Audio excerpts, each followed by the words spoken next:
I made it to Forbes.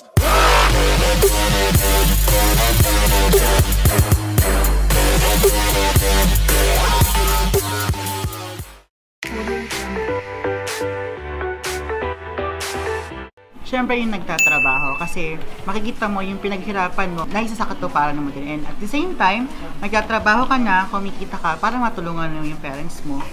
Kung magkatrabaho ka muna, bago ka mag-aral, may mga tao na mas masaya kasi kumikita na. Pero para sa iba, medyo miss nila mag-aral nga eh. Kaya kung mapapansin nyo, yung iba kahit nagkatrabaho na, nag-aaral pa din. Iba naman nag-aaral habang nagkatrabaho, kaya yun, depende. Yung nag-aaral talaga kasi syempre, di ba, less stress, ayan. Doon ko na-feel na bata talaga ako, at saka gustong-gusto ko kasi yung bagong learnings, and ayun, nag-aaral talaga. Pero syempre, hindi tayo pwedeng nag-aaral lang habang buhay kasi nagmamature, dumadaan tayo sa adulting stage.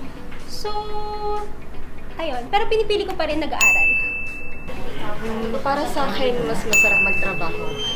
Kasi kumikita ka na nga ng pera, may mga natututunan ka pa sa office mate mo, sa management, na pwede mo talagang i-apply sa real life.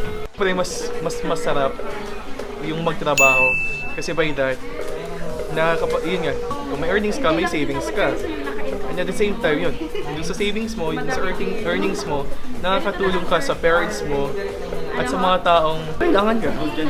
Siyempre magtrabaho.